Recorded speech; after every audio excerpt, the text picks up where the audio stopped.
দর্শক আমন্ত্রণ যমুনা আইডেস্কে শুরুতেই জানিয়ে দেব শিরোনামগুলো।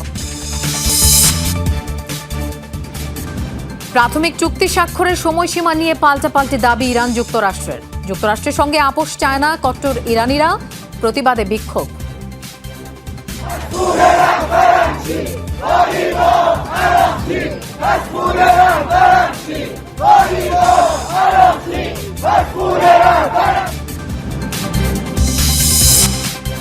মার্কিন অভিযানের সংখ্যায় উচ্চমাত্রায় সমৃদ্ধ ইউরেনিয়াম সুরক্ষিত করছে ইরান। টানেল গুড়িয়ে মাইন পেতে তৈরি করা হচ্ছে নিরাপত্তা বলয়।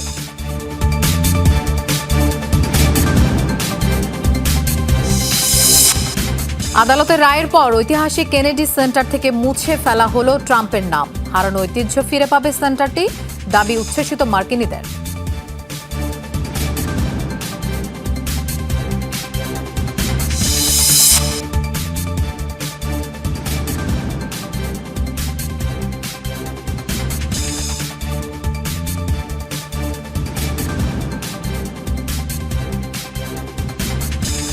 দর্শক আমন্ত্রণ যমুনা আইডেস্কে, আপনাদের সঙ্গে থাকছি আমি মৌসুমী আহমেদ লোপা। এতক্ষণ শিরোনাম দেখছিলেন, এবার যাচ্ছি পুরো খবরে। যুক্তরাষ্ট্র ইরান যুদ্ধ বন্ধে প্রাথমিক চুক্তি স্বাক্ষর হবে রোববারই। ট্রুথ সোশ্যালে দেয়া বার্তায় এমন দাবি করেছেন মার্কিন প্রেসিডেন্ট ডোনাল্ড ট্রাম্প। জানান, চুক্তি স্বাক্ষরের পরই সবার জন্য উন্মুক্ত হবে হরমুজ প্রণালী। আগের যে কোনো মার্কিন প্রশাসনের তুলনায় বর্তমানে ইরানের সাথে সম্পর্ক ভালো বলেও দাবি করেন তিনি। বলেন, ইরান সহ সমগ্র মধ্যপ্রাচ্যের সাথে কাজ করতে আগ্রহী ওয়াশিংটন। তার আশাবাদ পুরো প্রক্রিয়া দ্রুত ও সহজভাবে হবে, নতুবা বিকল্পের জন্য প্রস্তুত বলেও হুঁশিয়ারি দেন ট্রাম্প। এর আগে মধ্যস্থতাকারী পাকিস্তানের প্রধানমন্ত্রী শেহবাজ শরীফ এক্স বার্তায় জানান, চুক্তির জন্য একটি শান্তি কাঠামো নিয়ে সম্মত হয়েছে যুক্তরাষ্ট্র ইরান। 24 ঘন্টার মধ্যেই হতে পারে ইলেকট্রনিক চুক্তি স্বাক্ষর। অবশ্য রোববারই চুক্তির বিষয়টি চূড়ান্ত নয় বলে জানিয়েছে ইরান।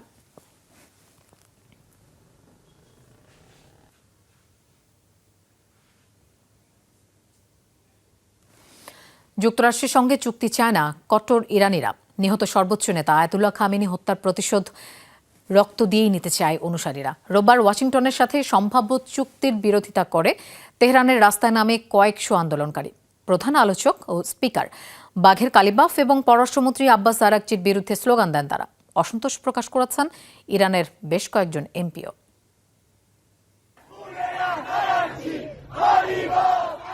আবারও রাজপথে ইরানিরা, এবার প্রশাসনের বিরুদ্ধে রাস্তায় নেমেছে কট্টরপন্থীরা। যুক্তরাষ্ট্রের সাথে সম্ভাব্য চুক্তির বিরোধিতা করে রোববার রাজধানী তেহরান, মাশহাদ সহ কয়েকটি শহরে বিক্ষোভ করেন শত শত ইরানি। সাবেক সর্বোচ্চ ধর্মীয় নেতা আয়াতুল্লাহ খামেনির হত্যাকারী প্রশাসনের সঙ্গে সমঝোতা করায় ক্ষোভ তাদের। বর্তমান প্রশাসনের সিদ্ধান্তের বিরুদ্ধে প্রতিবাদ করেন কট্টরপন্থীরা। স্পিকার বাঘের কালিবাফ ও পররাষ্ট্রমন্ত্রী আব্বাস আরাকচির বিরুদ্ধে স্লোগান দেন তারা। ওয়াশিংটন তেহরান সম্ভাব্য চুক্তি ঘিরে নাখোশ ইরানের বেশ কয়েকজন এমপিও। প্রস্তাবিত চুক্তিটি ইরানি জাতির স্বার্থ রক্ষা করে না বলেও অভিযোগ তাদের। দাবি করা হয়, আয়াতুল্লাহ আলী খামেনির দেখানো পথ থেকে সরে যাচ্ছেন বর্তমান আলোচকরা। আমাদের হরমুজের উপর কর্তৃত্ব রয়েছে।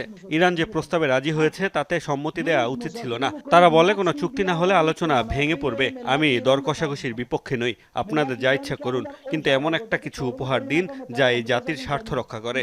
ইরানকে নিচে নামাবেন না। যুক্তরাষ্ট্রের সাথে চুক্তিতে পৌঁছালেও ইরানের জব্দকৃত সম্পদ, পারমাণবিক কর্মসূচির বিষয়ে ছাড় মিলবে কিনা তা নিয়ে যথেষ্ট সন্দেহ রয়েছে বলে অভিযোগ বিরোধীদের। অনিক রহমান, যমুনা নিউজ। যুক্তরাষ্ট্রের অভিযানের সংখ্যায় সমৃদ্ধ ইউরেনিয়াম সুরক্ষায় ব্যাপক তোড়জোড় চালাচ্ছে ইরান। নিয়ন্ত্রিত বিস্ফোরণে নিজেরাই উড়িয়ে দিচ্ছে কিছু টানেল, প্রবেশ পথে পুঁতে রাখছে মাইন। বোমা তৈরির প্রায় উপযোগী ইউরেনিয়ামের মজুতের কাছে যাতে মার্কিন বাহিনী পৌঁছাতে না পারে, সেজন্যই এই তৎপরতা। গোয়েন্দা সূত্রের বরাতে এসব তথ্য প্রকাশ করেছে মার্কিন গণমাধ্যম CNN।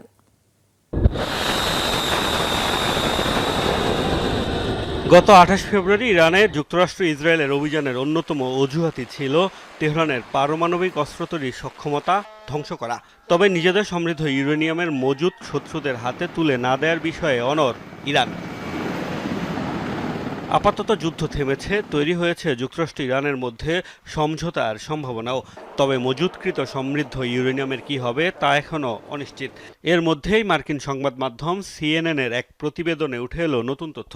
গত 1 মাস ধরেই নিজেদের ইউরেনিয়ামের সুরক্ষায় ব্যাপক তৎপর তেহরান। মূলত যেসব ইউরেনিয়ামের মান পারমাণবিক অস্ত্র তৈরির কাছাকাছি, সেসবই সুরক্ষিত করছে ইরান। মার্কিন গোয়েন্দা তথ্যের সাথে সম্পৃক্ত অন্তত 5টি সূত্রের বরাতে সিএনএন জানিয়েছে, যেসব ভূগর্ভস্থ স্থানে এই ইউরেনিয়ামগুলো রাখা হয়েছে সেগুলোর টানেল নিয়ন্ত্রিত বিস্ফোরণে গুঁড়িয়ে দেওয়া হচ্ছে।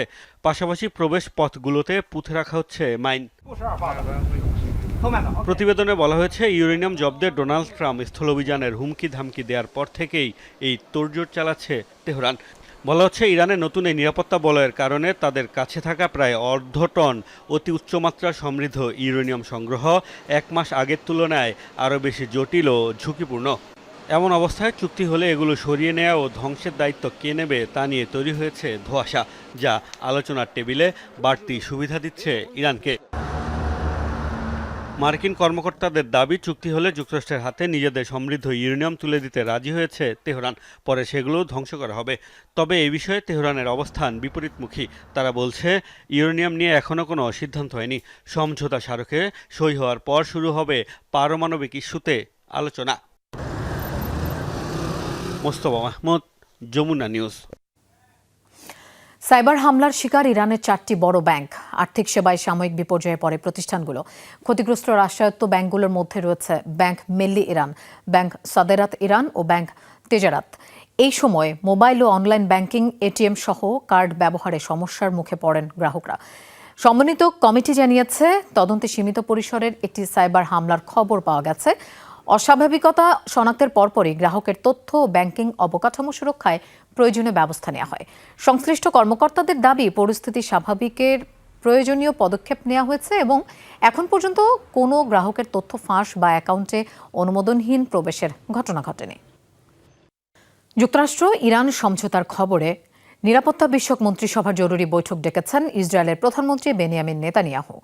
চলমান পরিস্থিতি নিয়ে রোববার আলোচনায় বসেন দেশটির নেতারা। ইসরায়েলি কর্মকর্তাদের দাবি, প্রস্তাবিত সমঝোতা স্মারকে ইরানের ব্যালিস্টিক ক্ষেপণাস্ত্র কর্মসূচির বিষয়টি উপেক্ষা করা হয়েছে। পাশাপাশি তেহরানের পারমাণবিক কার্যক্রম নিয়ে আগে যে কঠোর শর্তের কথা বলা হয়েছিল সেগুলো অনেকটাই শিথিল করা হয়েছে। তাদের মতে, ইরানের পারমাণবিক সক্ষমতা নিয়ে ইসরায়েলের প্রধান উদ্বেগের বিষয়গুলো যথাযথভাবে প্রতিফলিত হয়নি খসড়া প্রস্তাবে। ফলে চুক্তির কার্যকারিতা ও আঞ্চলিক নিরাপত্তা নিয়ে প্রশ্ন থেকেই যাবে, দাবি তেল আবিবের।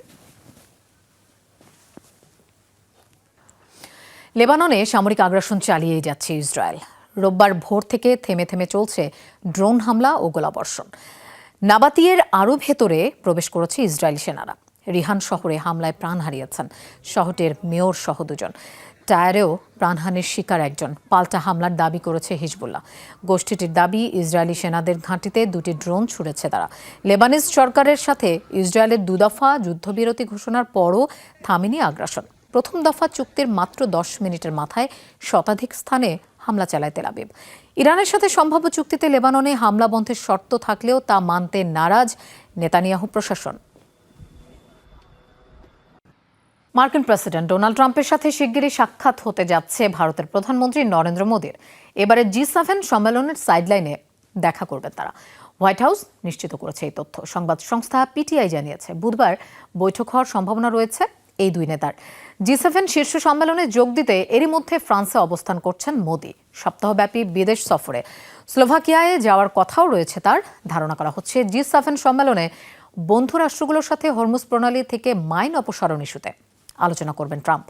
গুরুত্বপূর্ণ জলপথটি বিপদমুক্ত করতে সহায়তার আশ্বাস দিয়েছে G7-এর সদস্য দেশ যুক্তরাজ্য, ফ্রান্স। নানা আলোচনা সমালোচনার পর অবশেষে কেনেডি সেন্টার থেকে সরিয়ে ফেলা হয়েছে মার্কিন প্রেসিডেন্ট ডোনাল্ড ট্রাম্পের নাম। ঐতিহাসিক এই সাংস্কৃতিক কেন্দ্র পুরনো পরিচয়ে ফেরায় উচ্ছ্বসিত মার্কিনীরা। হোয়াইট হাউসের দায়িত্ব নেওয়ার পর কেনেডি সেন্টারের নাম পরিবর্তন করে নিজের নাম যুক্ত করেন ট্রাম্প। তবে এক রায়ে আদালত জানায় তার এই পদক্ষেপ অবৈধ। ওয়াশিংটনের ঐতিহাসিক কেনেডি সেন্টার থেকে খুলে ফেলা হচ্ছে ডোনাল্ড ট্রাম্প সম্বলিত নামফলক। মাত্র 6 মাস আগে ঐতিহাসিক এই সাংস্কৃতিক কেন্দ্রের নামে ট্রাম্পের নাম যুক্ত করার পর লাগানো হয়েছিল ফলকটি। হত্যাকাণ্ডের শিকার প্রয়াত মার্কিন প্রেসিডেন্ট জন এফ কেনেডির স্মরণে 50 বছর আগে ওয়াশিংটন ডিসিতে গড়ে তোলা হয়েছিল John F Kennedy Center for the Performing Arts. অনবদ্য স্থাপত্য শৈলীর কারণে কেনেডি সেন্টার নামে যা পায় তুমুল জনপ্রিয়তা। দ্বিতীয় দফায় যুক্তরাষ্ট্রের ক্ষমতায় আসার পরই এই সাংস্কৃতিক কেন্দ্রের সংস্কারে ব্যাপক তোড়জোড় শুরু করেন মার্কিন প্রেসিডেন্ট। সেন্টারের চেয়ারম্যানকে অপসারণ করে নিজেকে সেই পদে ঘোষণা করে গঠন করেন নতুন বোর্ড। পরে নবগঠিত বিতর্কিত বোর্ডের সিদ্ধান্তেই সেন্টারে যুক্ত হয় ট্রাম্পের নাম। নতুন নাম হয় Donald J Trump and John F Kennedy Memorial Center for the Performing Arts. এই নাম পরিবর্তন নিয়ে বেশ ক্ষুব্ধ ছিলেন মার্কিনীদের বড় একটি অংশ। মার্কিন কংগ্রেসের অনুমোদন ছাড়াই ঐতিহাসিক কেনেডি সেন্টারের নাম পরিবর্তনকে অবৈধ ঘোষণা করেছেন দেশটির আদালত। এরপরই খুলে ফেলা হয় পরিবর্তিত নামফলক। আদালতের সিদ্ধান্তে বেশ খুশি হয় সাধারণ মানুষ। নাম পরিবর্তনের পর আমি বোর্ডকে একটি চিঠি লিখে বলেছিলাম এটি এমন লোকদের হাতে চলে গিয়েছে যারা শিল্প সম্পর্কে কিছুই বোঝে না। আমি খুবই মর্মাহত হয়েছিলাম, তবে এখন খুব খুশি যে এটি পরিবর্তন হচ্ছে। আমার কাছে এই সেন্টার থেকে ট্রাম্পের নাম সরিয়ে ফেলা মানে প্রয়াত প্রেসিডেন্ট কেনেডির প্রতি আস্থা ফিরিয়ে আনা। কেনেডি সেন্টারে নাটক, সঙ্গীত, নৃত্য, জ্যাজ, অপেরা সহ ক্লাসিক্যাল কনসার্ট আয়োজন করা হয়। আয়েশা রেজওয়ানা, যমুনা নিউজ। ওয়াশিংটনের পাহাড়ি এলাকায় বিধ্বস্ত হয়েছে মার্কিন নৌবাহিনীর একটি F-18 হর্নেট যুদ্ধবিমান। দুর্ঘটনার আগ মুহূর্তে ইজেক্ট করে প্রাণে বেঁচে গেছেন পাইলট। সৌভাগ্যবশত আর কোনো প্রাণহানির ঘটনা হয়নি। তবে আছড়ে পড়া যুদ্ধবিমানটি থেকে আগুন ছড়িয়ে পড়েছে ঘটনাস্থলের বনাঞ্চলে। সেটি দাবানলে রূপ নেয়ার শঙ্কা রয়েছে। শনিবার স্থানীয় সময় দুপুরে ওয়াশিংটনের রিমরক লেকের কাছে এই দুর্ঘটনা ঘটে। রুটিন ট্রেনিং চলাকালে হঠাৎ করেই আছড়ে পড়ে ফাইটার জেটটি। যুদ্ধবিমান বিধ্বস্তের কারণ জানা যায়নি, তদন্ত করছে কর্তৃপক্ষ। শান্তিবাদী নীতির জন্য পরিচিত জাপান, তবে সাম্প্রতিক বছরগুলোতে দেশটির প্রতিরক্ষা নীতিতে বড় ধরনের পরিবর্তনের উদ্যোগ নিয়ে বাড়ছে বিতর্ক। সংবিধান সংশোধন, প্রতিরক্ষা ব্যয় বৃদ্ধি এবং অস্ত্র রফতানির বিধিনিষেধ শিথিলের পরিকল্পনার বিরুদ্ধে এবার রাস্তায় নেমেছেন সাধারণ জাপানিরা। জাপানের প্রধানমন্ত্রী সানায়ে তাকাইচির নতুন সামরিক নীতির বিরুদ্ধে টোকিওর রাস্তায় বিক্ষোভে নেমেছে শত শত জাপানি নাগরিক। তাদের একটাই বার্তা, যুদ্ধ নয়, শান্তি। ব্যানার ও প্লাকার্ড হাতে বিক্ষোভকারীরা সরকারের নতুন নিরাপত্তা ও প্রতিরক্ষা নীতির প্রতিবাদ জানান। তাদের অভিযোগ, এসব পদক্ষেপ জাপানকে ধীরে ধীরে যুদ্ধ পরবর্তী শান্তিপূর্ণ অবস্থান থেকে দূরে সরিয়ে নিচ্ছে। জাপানের খাদ্য স্বয়ংসম্পূর্ণতার হার খুবই কম। অস্ত্র চুক্তিতে জড়ানোর চেয়ে অন্যান্য দেশের সঙ্গে সংলাপ ও সহযোগিতার মাধ্যমে স্থিতিশীল খাদ্য সরবরাহ নিশ্চিত করা অনেক বেশি গুরুত্বপূর্ণ। দ্বিতীয় বিশ্বযুদ্ধের পর থেকেই শান্তিবাদী নীতির জন্য পরিচিত জাপান। দীর্ঘদিন ধরে অস্ত্র রপ্তানির ক্ষেত্রে কঠোর বিধিনিষেধ মেনে চলছে দেশটি। তবে বদলে যাওয়া বৈশ্বিক ও আঞ্চলিক নিরাপত্তা পরিস্থিতিতে সে অবস্থান থেকে সরে আসার ইঙ্গিত দিচ্ছে টোকিও।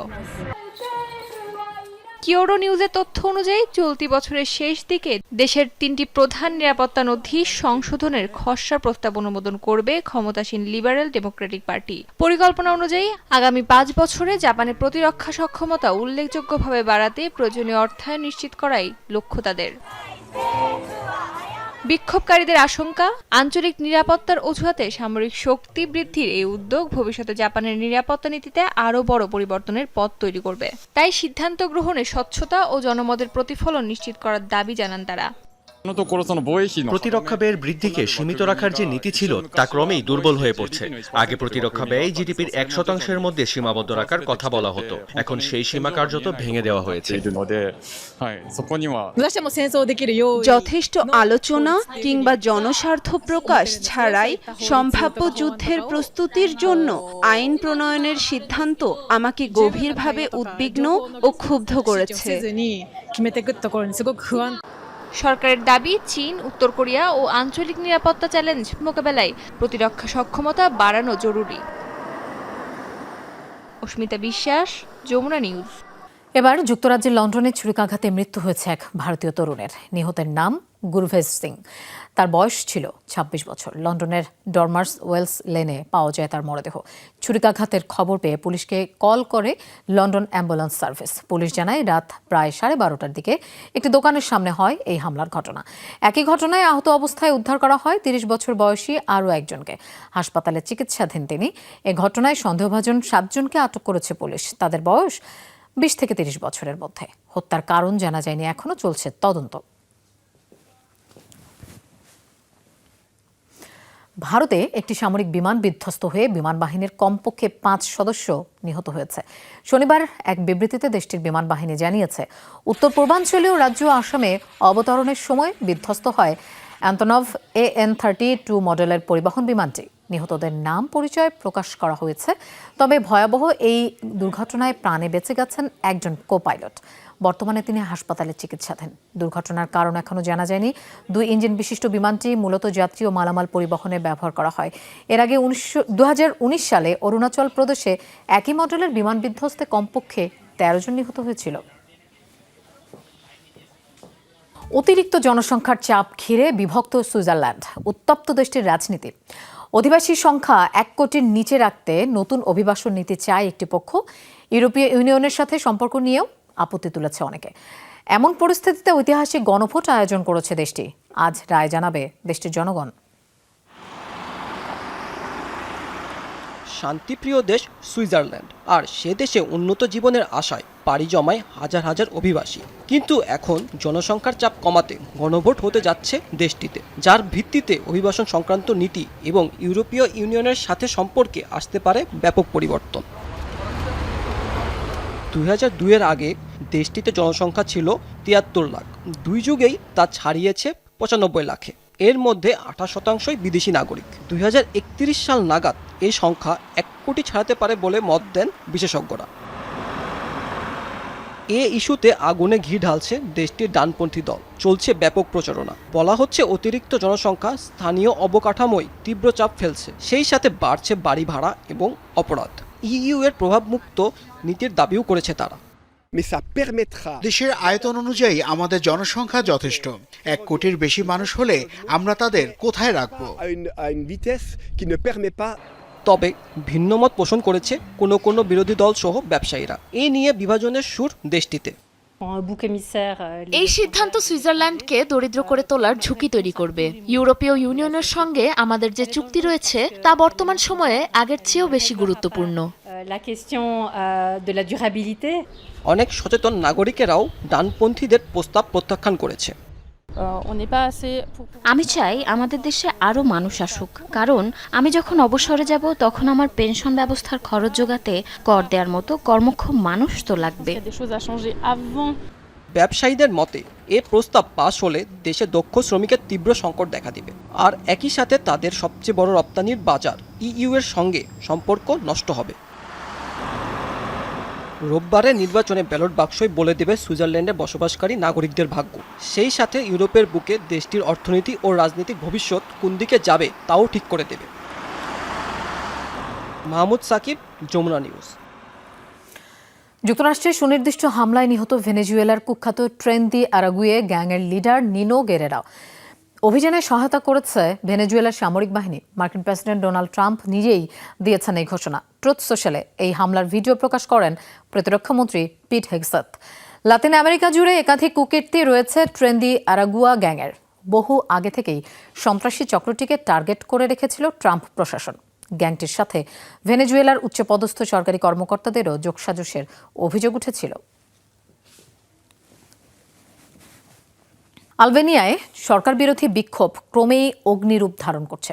শনিবারও দেশজুড়ে ট্রাম্পের জামাতা জ্যারেড কুশনারের বিলাসবহুল রিসোর্ট প্রকল্পের বিরোধিতায় রাস্তায় নামে জনতা। এই দিন অ্যাড্রিয়াটিক উপকূলে বিতর্কিত প্রকল্প ঘিরে দেয়া কাঁটাতারের বেড়া ভাঙার চেষ্টা করে বিক্ষোভকারীরা। পুলিশ বাধা দিলে জড়ায় সংঘর্ষে। রাজধানী তিরানাতেও হয়েছে আন্দোলন। আলবেনিয়া বিক্রির জন্য নয়, এই স্লোগানে উত্তাল হয়ে ওঠে রাজপথ। অবিলম্বে সংরক্ষিত এলাকায় রিসোর্ট তৈরির প্রকল্প বন্ধের পাশাপাশি সরকারের পদত্যাগের দাবিও জানান তারা।